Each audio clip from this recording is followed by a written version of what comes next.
Standard chemistry, third chapter reactivity series and electrochemistry. ആ chapter മുഴുവനും നമ്മൾ പഠിച്ചു കഴിഞ്ഞതാണ്. അപ്പോൾ അതിന്റെ ലിങ്ക് ഡിസ്ക്രിപ്ഷൻ ബോക്സിൽ കൊടുത്തിട്ടുണ്ട് കേട്ടോ. ഇന്നത്തെ ക്ലാസ്സിൽ നമ്മൾ ഈ യൂണിറ്റിൽ നിന്ന് കഴിഞ്ഞ 3 വർഷങ്ങളിൽ SSLC എക്സാമിന് എന്തൊക്കെ ക്വസ്റ്റ്യൻസ് ആണ് ചോദിച്ചിരിക്കുന്നതെന്ന് നോക്കാം. അപ്പോൾ നിങ്ങൾക്ക് ഈ ചാപ്റ്റർ കുറച്ചുകൂടെ ക്ലിയർ ആയിട്ട് മനസ്സിലാകും. അപ്പോൾ ഈ യൂണിറ്റിൽ നിന്ന് ഇതുപോലത്തെ മോഡലിലായിരിക്കും സാധാരണ SSLC എക്സാമിനൊക്കെ ചോദിക്കാം.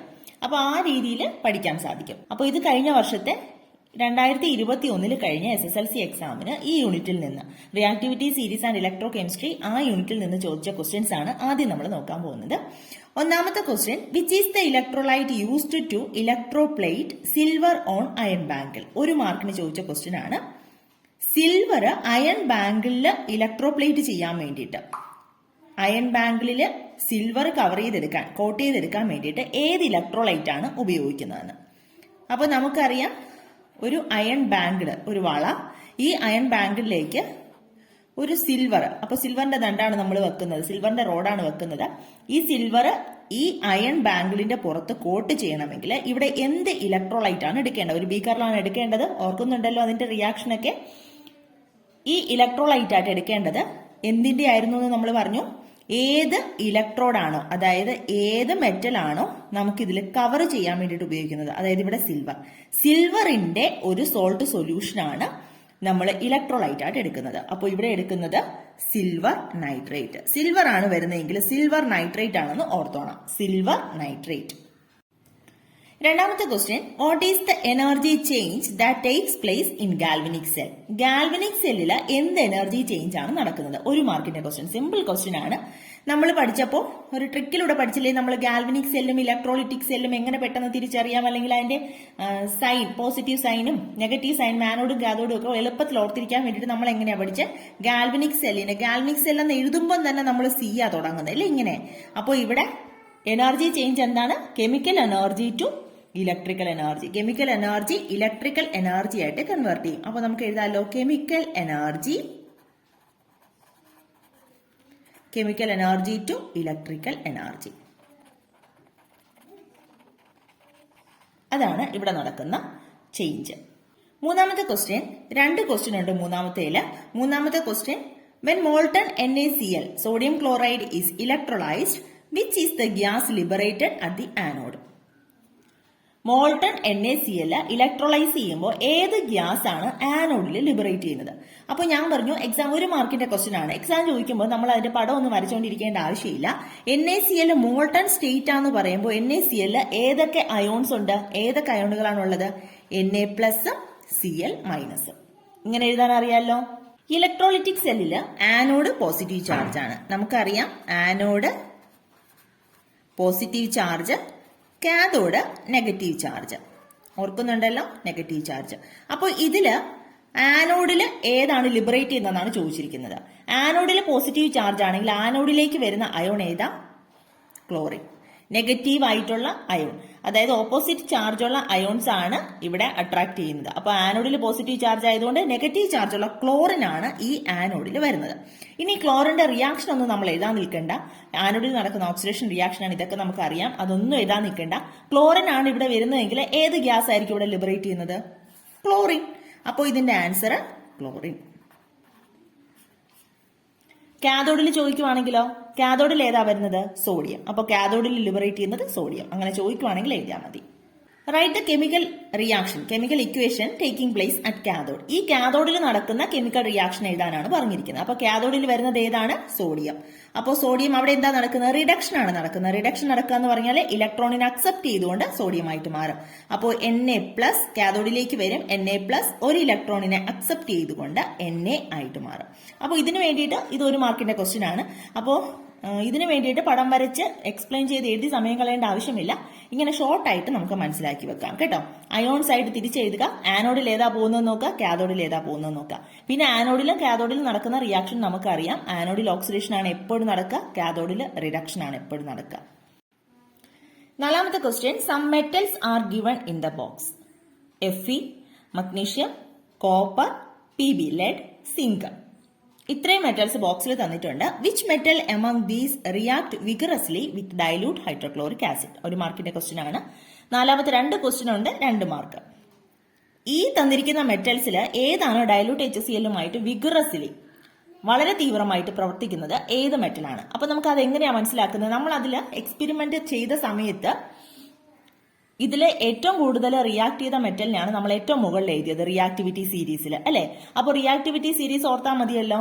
നോക്കിക്കേ, റിയാക്ടിവിറ്റി സീരീസിൽ ഏതാണ് ആദ്യം വരുന്നത്? അയൺ ആണോ, മഗ്നീഷ്യം ആണോ, കോപ്പർ ആണോ, ലെഡ് ആണോ, സിങ്ക് ആണോ? നോക്കാം, ദാ മഗ്നീഷ്യം കിടപ്പുണ്ട്. ബാക്കി എല്ലാം മഗ്നീഷ്യത്തിന്റെ താഴെയാണ് വരുന്നത്. അപ്പോൾ മഗ്നീഷ്യമാണ് ഏറ്റവും കൂടുതൽ റിയാക്ടിവിറ്റി കൂടിയത് ഈ മെറ്റൽസിൽ. അപ്പോൾ മഗ്നീഷ്യമാണ് ഡയലൂട്ട് ഹൈഡ്രോക്ലോറിക് ആസിഡിന്റെ കൂടെ വളരെ തീവ്രമായിട്ട് പ്രവർത്തിക്കുന്ന metal. Which gas is liberated by this reaction? ഈ റിയാക്ഷന്റെ ഫലമായിട്ട്, അതായത് മഗ്നീഷ്യവും ഹൈഡ്രോക്ലോറിക് ആസിഡുമായിട്ട് റിയാക്ട് ചെയ്യുമ്പോൾ എന്ത് ഗ്യാസ് ആണ് ലിബറേറ്റ് ചെയ്യുന്നത്? നമുക്കറിയാം, ഏത് മെറ്റൽ ആയാലും ഡയലൂട്ട് ഹൈഡ്രോക്ലോറിക് ആസിഡുമായിട്ട് റിയാക്ട് ചെയ്യുമ്പോൾ ഏത് ഗ്യാസ് ആണ് ലിബറേറ്റ് ചെയ്യുന്നത്? ഹൈഡ്രജൻ.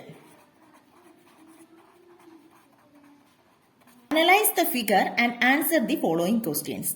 ഈ ഫിഗർ അനലൈസ് ചെയ്തിട്ട് 3 ക്വസ്റ്റ്യൻസ് ഉണ്ട്, 3 മാർക്ക്. അതായത് ഓരോ ക്വസ്റ്റ്യനും ഓരോ മാർക്ക് വീതമാണ്. അപ്പോൾ ഇത് അനലൈസ് ചെയ്തിട്ട് ക്വസ്റ്റ്യൻ ആൻസർ ചെയ്യാനാണ് പറഞ്ഞിരിക്കുന്നത്. ഒരു അയൺ നെയിൽ ആദ്യത്തെ ടെസ്റ്റ് ട്യൂബിൽ അയൺ നെയിൽ സിങ്ക് സൾഫേറ്റ് സൊല്യൂഷനിൽ ഡിപ്പ് ചെയ്തിട്ടുണ്ട്. രണ്ടാമത്തെ iron nail FeSO4 ferrous sulphate സൊല്യൂഷനിൽ ഡിപ്പ് ചെയ്തിട്ടുണ്ട്. മൂന്നാമത്തെ അയൺ നെയിൽ കോപ്പർ സൾഫേറ്റ് സൊല്യൂഷനിൽ ഡിപ്പ് ചെയ്തിട്ടുണ്ട്. അപ്പോൾ ഇതിന്റെ ക്വസ്റ്റ്യൻസ് താഴെ വരുന്നുണ്ട്. ഈ സെയിം ക്വസ്റ്റ്യൻ തന്നെയാണ് നമ്മൾ ലെറ്റ്സ് അസസ് ക്വസ്റ്റ്യൻസിൽ ചെയ്തത്. ഒന്നാമത്തെ question, in which test tube the iron nail undergoes a colour change? ഇതിൽ ഏത് ടെസ്റ്റ് ട്യൂബിലാണ് അയൺ നെയിൽ കളർ ചേഞ്ച് വരുന്നത് എന്നാണ് ചോദിച്ചിരിക്കുന്നത്. അപ്പോൾ ഈ സെയിം ക്വസ്റ്റ്യൻ തന്നെ നമ്മൾ ചെയ്തതാണ്. നമ്മൾ ഇത് വിശദമായിട്ട് പഠിച്ചത് കൊണ്ടാണ് കുറച്ച് സ്പീഡിൽ പോകുന്നത് കേട്ടോ. അപ്പോൾ എന്തെങ്കിലും ഡൗട്ട് ഉള്ളവർ ആ വീഡിയോസ് ഒന്ന് കണ്ടു നോക്കണേ. ഇതിന്റെ ഡിസ്ക്രിപ്ഷൻ ബോക്സിൽ കൊടുത്തിട്ടുണ്ട് ഈ ചാപ്റ്ററിന്റെ ഫുൾ വീഡിയോസ്. അപ്പോൾ ഇതില് നോക്കാം, ആദ്യത്തെ ടെസ്റ്റ് ട്യൂബില് സിങ്ക് സൾഫേറ്റിലാണ് അയൺ നെയിൽ ഡിപ്പ് ചെയ്ത് വെച്ചിരിക്കുന്നത്. അപ്പൊ നമുക്കറിയാം, അയൺ എന്ന് പറയുമ്പോൾ Fe. ഇതിൽ സിങ്ക് സൾഫേറ്റിൽ സിങ്ക് ആണ് മെറ്റൽ, അയൺ നെയിൽ എന്ന് പറയുമ്പോൾ Fe. ഇതിൽ ഏതാണ് റിയാക്ടിവിറ്റി കൂടുതൽ? സിങ്കിനാണോ Feക്കാണോ? സിങ്ക് കഴിഞ്ഞിട്ടാണ് അയൺ വരുന്നത്. അപ്പോൾ സിങ്കിനാണ് റിയാക്ടിവിറ്റി കൂടുതൽ.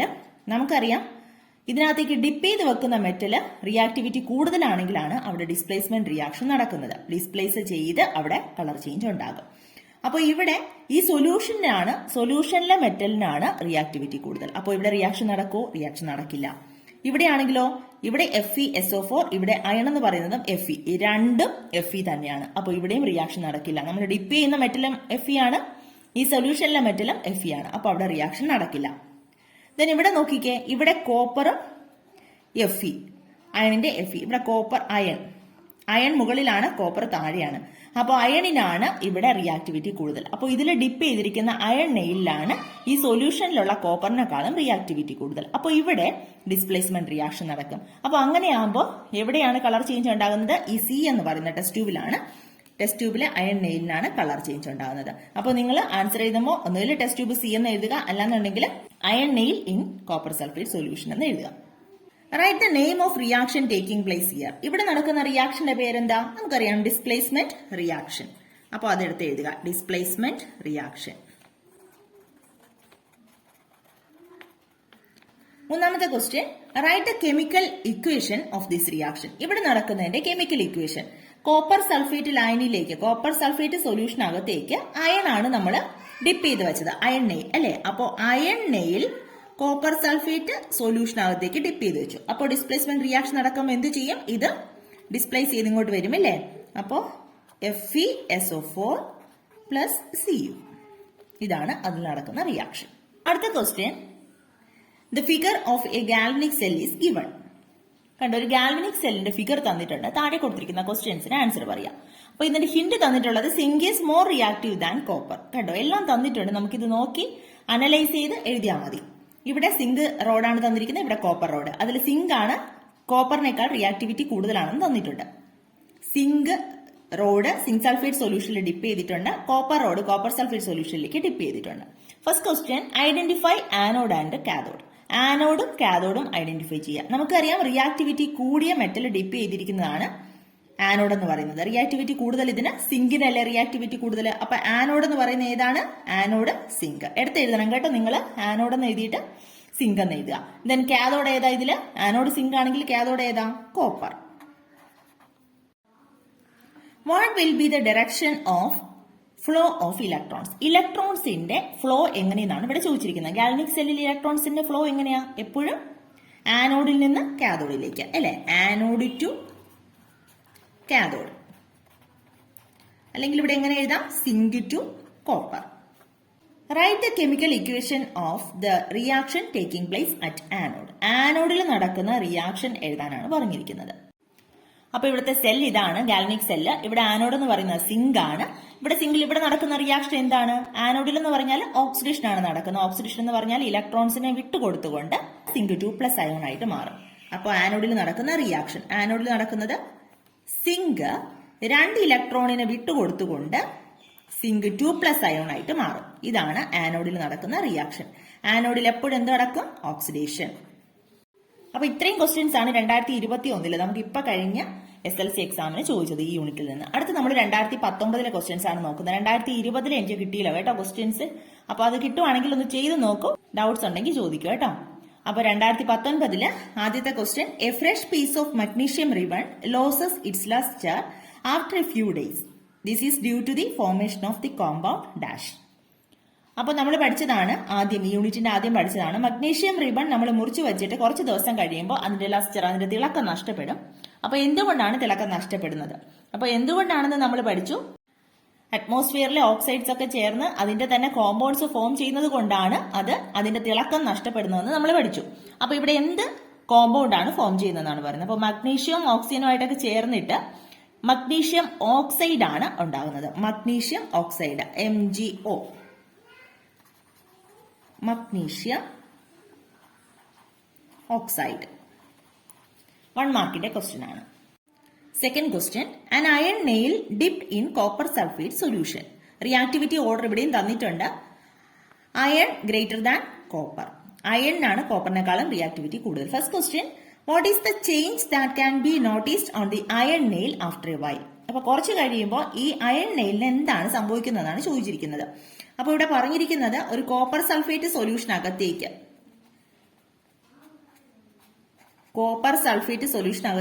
ഒരു അയൺ നെയിൽ ഡിപ്പ് ചെയ്ത് വെച്ചിട്ടുണ്ട്. ഇത് അയൺ നെയിൽ. അപ്പോൾ ഇവിടെ ഈ അയൺ നെയിലിന് കുറച്ച് കഴിയുമ്പോൾ എന്ത് സംഭവിക്കുന്നതെന്നാണ് ചോദിച്ചിരിക്കുന്നത്. ഇവിടെ നമ്മൾ നോക്കുക, അയണും കോപ്പറും, അതിൽ റിയാക്ടിവിറ്റി കൂടുതൽ ഏതാണ്? അയൺ തന്നെയാണ് കോപ്പറിനെക്കാളും റിയാക്ടിവിറ്റി കൂടുതൽ. അപ്പോൾ ഇവിടെ ഡിസ്പ്ലേസ്മെന്റ് റിയാക്ഷൻ നടക്കും. ഡിസ്പ്ലേസ്മെന്റ് റിയാക്ഷൻ നടക്കുന്നത് എങ്ങനെയാണ്? Copper gets deposited on the iron nail. ഈ കോപ്പർ അയൺ നെയിലിന്റെ പുറത്ത് പോയി ഡെപ്പോസിറ്റ് ചെയ്യും. അപ്പൊ കുറച്ച് കഴിയുമ്പോൾ ഈ അയൺ നെയിൽ എന്നുള്ളത് കോപ്പർ നെയിലായിട്ട് മാറും. അപ്പോൾ copper gets deposited on the iron nail. Write down the chemical equation of the oxidation reaction occurs here. ഇവിടെ നടക്കുന്ന ഓക്സിഡേഷൻ റിയാക്ഷൻ എങ്ങനെ എഴുതാം? ഇവിടെ അയൺ നെയിലാണ് കോപ്പർ സൾഫേറ്റ് സൊല്യൂഷനിലേക്ക് ഡിപ്പ് ചെയ്ത് വെച്ചിരിക്കുന്നത്, അല്ലെ?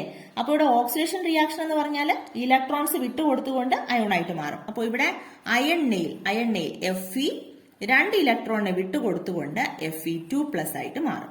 അല്ലാതെ ഡിസ്പ്ലേസ്മെന്റ് റിയാക്ഷൻ അല്ല എഴുതാൻ ചോദിച്ചിരിക്കുന്നത്. ഇവിടെ ഓക്സിഡേഷൻ റിയാക്ഷൻ ആണ് എഴുതാൻ ചോദിച്ചിരിക്കുന്നത് കേട്ടോ. ക്വസ്റ്റ്യൻ മനസ്സിലാക്കിയിട്ട് ആൻസർ ചെയ്യാം. 1 മാർക്കിന്റെ ക്വസ്റ്റ്യൻ ആണ്. The next third question, consider the metals and solutions given in the box. ബോക്സിൽ മെറ്റൽസും സൊല്യൂഷൻസും കൊടുത്തിട്ടുണ്ട്. നോക്കിയേ, zinc, magnesium, copper, silver, copper sulphate solution, magnesium sulphate solution.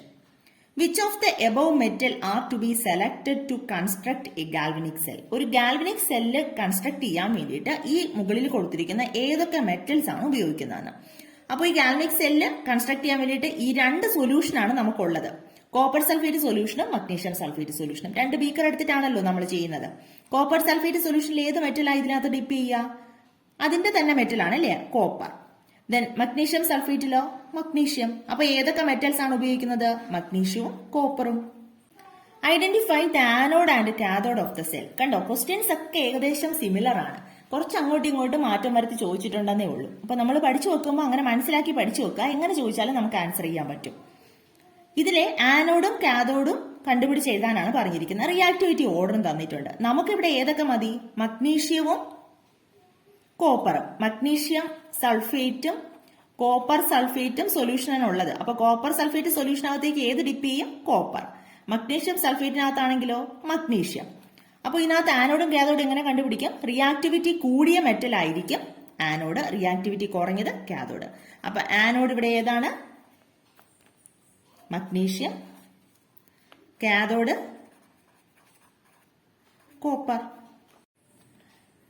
ഒരു ക്വസ്റ്റ്യൻ കൂടി ഉണ്ട്. Write the redox reaction taking place in the cell. ഈ സെല്ലിനകത്ത് നടക്കുന്ന റെഡോക്സ് റിയാക്ഷൻ എഴുതാൻ. അപ്പൊ നിങ്ങൾക്ക് ഡയറക്റ്റ് എഴുതാൻ അറിയാമെങ്കിൽ ഡയറക്റ്റ് എഴുതുക. നമ്മൾ കുറെ സെൽസ് ചെയ്തു വരുമ്പോൾ നമുക്ക് ഡയറക്റ്റ് എഴുതാൻ സാധിക്കും കേട്ടോ. അപ്പൊ പരീക്ഷയ്ക്ക് ചോദിക്കുന്ന സാധാരണ ഒരു 3-4 സെൽസേ ഉള്ളൂ. അത് മാത്രമായിട്ട് നമുക്കൊരു വീഡിയോ ചെയ്യാം. അപ്പോൾ നിങ്ങൾക്കത് കുറച്ചുകൂടെ ക്ലിയർ ആകും. അപ്പോൾ അത് ചെയ്ത് വരുമ്പോൾ നിങ്ങൾക്ക് ഇത് കാണുമ്പോൾ തന്നെ ചിലപ്പോൾ റിഡോക്സ് റിയാക്ഷൻ എഴുതാൻ സാധിക്കും. ഇനി അങ്ങനെ അല്ലാന്നുണ്ടെങ്കിൽ ആനോഡും കാഥോഡും എഴുതിയിട്ട് അതിനെ സം ചെയ്തെടുക്കുക. അപ്പൊ ഇവിടെ നമ്മൾ കണ്ടല്ലോ, ആനോഡിൽ ഏതാ? മഗ്നീഷ്യം. കാഥോഡിൽ ഏതാ? കോപ്പർ. അപ്പൊ ആനോഡിൽ നടക്കുന്ന റിയാക്ഷൻ ആദ്യം എഴുതാം. ആനോഡിൽ എന്ത് റിയാക്ഷൻ നടക്കുക? ഓക്സിഡേഷൻ. അതായത് മഗ്നീഷ്യം 2 ഇലക്ട്രോണിനെ വിട്ടുകൊടുത്ത് Mg2+ ആയിട്ട് മാറും ആണല്ലോ. ദെൻ കാഥോഡിലാണെങ്കിലോ റിഡക്ഷൻ ആണ് നടക്കുക. അതായത് അക്സെപ്റ്റ് ചെയ്യുക. Cu2+ അയോൺ 2 ഇലക്ട്രോണിനെ അക്സെപ്റ്റ് ചെയ്തുകൊണ്ട് കോപ്പർ ആയിട്ട് മാറും. ഇനി നമുക്ക് റിഡോക്സ് റിയാക്ഷൻ എഴുതണമെങ്കിൽ ഇത് രണ്ടും കൂടെ ആഡ് ചെയ്താൽ മതിയല്ലോ. ഇത് രണ്ടും കൂടെ ആഡ് ചെയ്യാൻ ഈ ഈക്വൽ സൈനിന് അപ്പുറോ ഇപ്പുറോ ഉള്ള ഈക്വൽ ആയിട്ടുള്ളതിനെ നമുക്ക് അങ്ങ് ക്യാൻസൽ ചെയ്ത് കളയാം. 2 ഇലക്ട്രോൺ അങ്ങ് കളയാം. ബാക്കി എടുത്ത് അതുപോലെ എഴുതുക. Mg+ Cu2+ gives Mg2+ Cu. ഇത്രയുമാണ് റിഡോക്സ് റിയാക്ഷൻ. ഈ ഓക്സിഡേഷനും റിഡക്ഷനും ഒന്നിച്ച് നടക്കുന്നതുകൊണ്ടാണ് നമ്മൾ റിഡോക്സ് റിയാക്ഷൻ എന്ന് പറയുന്നത്. അപ്പൊ ഈ ഗാൽവനിക് സെല്ലിൽ നടക്കുന്ന റിഡോക്സ് റിയാക്ഷൻ എന്ന് പറയുന്നത് ഇതാണ്. അപ്പൊ നമ്മുടെ ആൻസർ എന്ന് പറയുന്നത് ഇതാണ്. അപ്പൊ ചെയ്ത് വരുമ്പോൾ ഡയറക്റ്റ് ആയിട്ട് എഴുതാൻ പറ്റുന്നവർ ഇങ്ങനെ അങ്ങ് എഴുതുക. അല്ലെങ്കിൽ ആനോഡും കാഥോഡും എടുത്ത് എഴുതിയിട്ട് സം ചെയ്ത് എഴുതുക. ഇനി 2018 ചോദിച്ചിരിക്കുന്ന ക്വസ്റ്റ്യൻ ആണ് കേട്ടോ. ഒന്നാമത്തെ question, observe the diagram showing A copper road kept immersed in silver nitrate solution. അപ്പോൾ ഇവിടെ നോക്കിയാൽ സിൽവർ നൈട്രേറ്റ് സൊല്യൂഷനകത്തേക്ക് ഒരു കോപ്പർ റോഡ് ഡിപ്പ് ചെയ്ത് വെച്ചിട്ടുണ്ട്. First question, what is the colour change of the solution? ഈ സൊല്യൂഷന് വരുന്ന കളർ ചേഞ്ച് എന്തെന്നാണ് ചോദിച്ചിരിക്കുന്നത്. അപ്പോൾ കോപ്പർ റോഡ് സിൽവർ നൈട്രേറ്റ് സൊല്യൂഷനകത്തേക്ക് ഡിപ്പ് ചെയ്ത് വെച്ചിട്ടുണ്ട്. കോപ്പറിനാണ് റിയാക്ടിവിറ്റി കൂടുതൽ, സിൽവറിന് കുറവാണ്. അപ്പോൾ ഇവിടെ ഡിസ്പ്ലേസ്മെന്റ് റിയാക്ഷൻ നടക്കും. അപ്പോൾ ഈ കോപ്പറിന്റെ കളർ എന്താ? നീല കളർ അല്ലേ? ഈ നീല കളർ സൊല്യൂഷനിലേക്ക് വന്നിട്ട് സൊല്യൂഷൻ എന്ത് കളറാവും? നീല കളറാവും. The solution turns blue. The solution turns blue. The next question, write the balanced chemical equation for the reaction. ഈ റിയാക്ഷന്റെ കെമിക്കൽ ഇക്വേഷൻ എഴുതാനാണ് പറഞ്ഞിരിക്കുന്നത്. അപ്പോൾ ഇവിടെ കോപ്പർ റോഡ് സിൽവർ നൈട്രേറ്റ് സൊല്യൂഷനിലാണ് ഡിപ്പ് ചെയ്തിരിക്കുന്നത്. അപ്പോൾ കോപ്പർ ആണ് എവിടെയാണ് ഡിപ്പ് ചെയ്തത്? Silver nitrate solution AgNO3 dip ചെയ്തു. എന്ത് കിട്ടും? CuNO3 twice. ഇവിടെ Cu2+ ഒക്കെ ഉള്ളത് കൊണ്ടാണ് ഈ രണ്ടിന്റെ കളി വരുന്നത് കേട്ടോ. NO3 ആണെങ്കിൽ Ag ആണെങ്കിൽ +1 ഉള്ളൂ അതിന്റെ ഓക്സിഡേഷൻ നമ്പർ +Ag. ഇതിന് ഇക്വേഷൻ ബാലൻസ് ചെയ്യുമ്പോൾ ഇവിടെ ഒരു 2 വരും, ഇവിടെ ഒരു 2 വരും. അപ്പൊ ഇക്വേഷൻ ബാലൻസ് ചെയ്യുന്നതൊക്കെ നമ്മൾ വിശദമായിട്ട് പഠിച്ചിട്ടുണ്ട് കഴിഞ്ഞ വർഷം. അപ്പോൾ അത് മറന്നു പോയിട്ടുണ്ടെങ്കിൽ കെമിസ്ട്രി ബേസിക്കിൽ ഒരു വീഡിയോ ചെയ്യാം കേട്ടോ അതിന്റെ. പിന്നെ ഈ ഓക്സിഡേഷൻ നമ്പർ ഉണ്ടത് കേട്ടോ. അപ്പോൾ ഇതാണ് ഇവിടെ കിട്ടുന്ന ഇക്വേഷൻ. Then അടുത്ത question, ions are the current carriers in electrolytes. ഇലക്ട്രോലൈറ്റ്സിലെ അയോൺസ് എന്ന് പറയുന്നത് കറന്റ് കാരിയേഴ്സ് ആണ്. 4 മാർക്കിന്റെ ക്വസ്റ്റ്യൻ ആണ്. 3 ക്വസ്റ്റ്യൻ ഉണ്ട്. 3 ക്വസ്റ്റ്യനും കൂടെ 4 മാർക്കാണ്. അതിൽ ഒന്നാമത്തെ question, sodium chloride in solid state is not an electrical conductor but molten NaCl can conduct electricity. Give reason. അപ്പോൾ സോളിഡ് സ്റ്റേറ്റിൽ ഇരിക്കുമ്പോൾ സോഡിയം ക്ലോറൈഡ് ഇലക്ട്രിസിറ്റി കണ്ടക്ട് ചെയ്യുന്നില്ല. പക്ഷെ ഇത് മോൾട്ടൺ സ്റ്റേറ്റിലാകുമ്പോൾ സോഡിയം ക്ലോറൈഡ് ഇലക്ട്രിസിറ്റി കണ്ടക്ട് ചെയ്യും. എന്തുകൊണ്ടാണ്? നമ്മുടെ ടെക്സ്റ്റിലുള്ള സെയിം ക്വസ്റ്റ്യൻ ആണ്, നമ്മൾ ആദ്യം പഠിച്ച ക്വസ്റ്റ്യൻ ആണ്. അതിന്റെ ആൻസർ എങ്ങനെ എഴുതാം?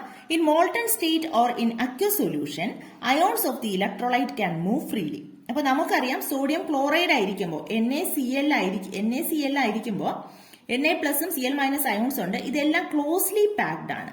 ക്ലോസ്ലി പാക്ക് ചെയ്താണ് അറേഞ്ച് ചെയ്തിരിക്കുന്നത്. അപ്പോൾ അതിന്റെ അയോൺസിന് മൂവ് ചെയ്യാൻ പറ്റില്ല. ഇനി അതിന്റെ മോൾട്ടൺ സ്റ്റേറ്റിലോ ഉരുകിയ അവസ്ഥയിലോ സൊല്യൂഷൻ സ്റ്റേറ്റിലോ വെള്ളത്തിൽ കലക്കുമ്പോഴോ അതെന്ത് ചെയ്യും? അതിനകത്തുള്ള അയോൺസ് എല്ലാം കുറച്ചുകൂടെ ഫ്രീ ആകും. കുറച്ചുകൂടെ ഫ്രീ ആകുമ്പോൾ അതിന് മൂവ്മെന്റ്സ് ഉണ്ട്. അപ്പോൾ അതിന് ഇലക്ട്രിസിറ്റി കണ്ടക്ട് ചെയ്യാൻ സാധിക്കും. ഇതാണ് അതിന്റെ answer. These ions are responsible for the conduction of electricity by the electrolysis. Electrolysis ഒക്കെ നമ്മൾ പഠിച്ചതാണ്. ആ പ്രോസസ്സിലൂടെയാണ് ഇലക്ട്രിസിറ്റി കണ്ടക്ട് ചെയ്യുന്നത്. Sodium chloride in solid state is not an electrical conductor because its ion have no freedom of movement. മനസ്സിലായല്ലോ? അതിന്റെ അയോൺസിന് solid സ്റ്റേറ്റിലാണെങ്കിൽ movement ഇല്ല, അതുകൊണ്ട് electricity conduct ചെയ്യാൻ പറ്റില്ല. മോൾട്ടൺ സ്റ്റേറ്റിലോ അക്വ സൊല്യൂഷനിലോ ആണെങ്കിൽ മൂവ്മെന്റ് ഉണ്ട് അയോൺസിന്, അപ്പോൾ അവിടെ ഇലക്ട്രിസിറ്റി കണ്ടക്ട് ചെയ്യാൻ സാധിക്കും. The next question. What are the products obtained at anode and cathode during the electrolysis of molten state of NaCl? നമ്മൾ നേരത്തെ കണ്ട ക്വസ്റ്റ്യൻ പേപ്പറിലും ഉണ്ടായിരുന്നതാണ്. NaClന്റെ മോൾട്ടൺ സ്റ്റേറ്റില് കാഥോഡിലും ആനോഡിലും എന്തൊക്കെ പ്രോഡക്റ്റ് ആണ് കിട്ടുന്നതെന്ന്. അപ്പോൾ ഇവിടെ NaCl മോൾട്ടൺ സ്റ്റേറ്റ് ആകുമ്പോൾ എന്തൊക്കെ അയോൺസ് ആണ്? Na+Cl-. ഞാൻ പറഞ്ഞല്ലോ ആനോഡ് ഇലക്ട്രോളിസിസിലെ ആനോഡിൽ എന്ത് ചാർജ് ആണ്? Positive charge. കാഥോഡിലോ നെഗറ്റീവ് ചാർജ്. അപ്പോൾ ഈ ആനോഡിലേക്ക് വരുന്നത് ക്ലോറിൻ ആണ്, കാഥോഡിലേക്ക് നെഗറ്റീവ് ചാർജിലേക്ക് വരുന്നത് സോഡിയം ആണ്. അപ്പോൾ ഇതിന്റെ റിയാക്ഷൻ ഒന്നും എഴുതാൻ നിൽക്കണ്ട. ക്ലോറിൻ വന്നിട്ട് ഇവിടെ ആനോഡിൽ ഓക്സിഡേഷൻ നടന്ന് എന്ത് തന്നെ കിട്ടും? Chlorine gas. അപ്പോൾ ക്ലോറിൻ ഗ്യാസ് ആണ് ആനോഡിൽ കിട്ടുന്നത്. കാഥോഡിൽ കിട്ടുന്നതോ സോഡിയം. സോഡിയമാണ് കാഥോഡിൽ കിട്ടുന്ന product. If the aqueous solution of NaCl is subjected to electrolysis, what are the products obtained at each electrodes? അപ്പോൾ സോഡിയം ക്ലോറൈഡ് സൊല്യൂഷൻ ആണെങ്കിൽ ഇവിടെ എന്തൊക്കെ അയോൺസ് കിട്ടും? Na+Cl-, പിന്നെ വാട്ടർ ഇവിടെ ഇല്ലേ, അപ്പൊ H3O+, then OH-. അപ്പോൾ ഇതിൽ എന്തൊക്കെ പ്രോഡക്റ്റ് ആണ് കിട്ടുന്നത്? ഇനി നമുക്ക് റിയാക്ഷൻ ഒന്നും എഴുതി നോക്കേണ്ട ആവശ്യമില്ല. ആനോഡിൽ എന്ത് ചാർജ് ആണ്? Positive charge. എപ്പോഴും ഓർക്കുക, നമ്മൾ ചെയ്ത് വരുമ്പോൾ മറക്കത്തില്ല കേട്ടോ. ആനോഡിൽ പോസിറ്റീവ് ചാർജ്, കാഥോഡിൽ നെഗറ്റീവ് ചാർജ്.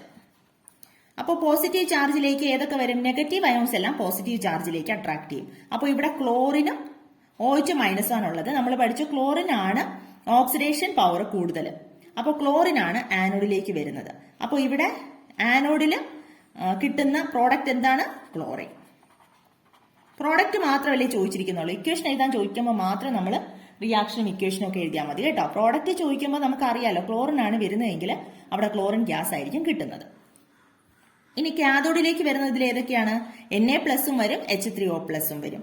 ഇവിടെ ഏറ്റവും കൂടുതൽ പ്രവണത റെഡ്യൂസ് ചെയ്യാനുള്ള പവർ കൂടുതൽ Na+നെക്കാളും H3O+നാണ്, വാട്ടർ മോളിക്യൂളിനാണ്. അപ്പൊ H3O+ ആണ് ഇങ്ങോട്ട് വരുന്നതെങ്കിൽ ഇവിടെ വരുന്ന ഏതാ? Water molecule. വാട്ടർ മോളിക്യൂൾ വരുമ്പോൾ അവിടെ കിട്ടുന്ന പ്രോഡക്റ്റ് എന്തായിരുന്നു? ഹൈഡ്രജൻ. അത് ഓർത്ത് വെക്കുക കേട്ടോ. വാട്ടർ അല്ല നമുക്ക് കിട്ടുന്നത്, അവിടെ കിട്ടുന്ന പ്രോഡക്റ്റ് ഹൈഡ്രജൻ ഗ്യാസ് ആയിരുന്നു. അപ്പോൾ ഹൈഡ്രജൻ കാഥോഡിൽ കിട്ടും, ക്ലോറിൻ ആനോഡിൽ കിട്ടും. അപ്പോൾ ഇത് ഡൗട്ട് ഉള്ളവർ ഇക്വേഷൻ അങ്ങ് എഴുതി നോക്കുക. നമ്മൾ ഇക്വേഷൻ എഴുതിയാണ് പഠിച്ചത്. അപ്പോൾ സെയിം ക്വസ്റ്റ്യൻ തന്നെ ചെയ്തിട്ടുള്ളത് കൊണ്ടാണ് ഞാൻ കുറച്ച് സ്പീഡിൽ പോയത് കേട്ടോ. അപ്പോൾ ഇത് എഴുതി നോക്കുക. ഇക്വേഷൻ എഴുതി നോക്കുമ്പോൾ നമുക്കത് ക്ലോറിൻ ഗ്യാസ് ഹൈഡ്രജൻ ഗ്യാസ് ഒന്ന് കിട്ടും. അല്ലാന്നുണ്ടെങ്കിൽ ഇങ്ങനെ തന്നെ എഴുതിയിട്ട് നമുക്ക് ഇതിൽ നിന്ന് തന്നെ അങ്ങ് എഴുതാൻ പറ്റും. കാരണം ഇത് മാത്രമല്ലേ ചോദിച്ചിട്ടുള്ളൂ, 1 മാർക്കിന്റെ ക്വസ്റ്റ്യൻ അല്ലേ. അപ്പോൾ നമുക്ക് ഇത്രയും മതി. എന്റെ ആൻസർ മാത്രം എഴുതിയാൽ മതി. ആനോഡിൽ എന്ത് കിട്ടും, കാഥോഡിൽ എന്ത് കിട്ടും. അപ്പോൾ ഇത്രയുമാണ് ഈ 3 വർഷത്തെ ക്വസ്റ്റ്യൻ പേപ്പറിൽ ചോദിച്ചിട്ടുള്ളത്. കണ്ടോ, കുറച്ച് സിമ്പിൾ ആണ്. നമ്മളത് മനസ്സിലാക്കി പഠിച്ചു വെച്ചാൽ നമുക്ക് എഴുതാൻ പറ്റും. കുറച്ച് ഷോർട്ടായിട്ട് എഴുതിയാൽ മതി. അപ്പോൾ ക്ലിയറായി മനസ്സിലായി എന്ന് വിചാരിക്കുന്നു. അപ്പോൾ അടുത്ത ക്ലാസ്സിൽ കാണാം. താങ്ക്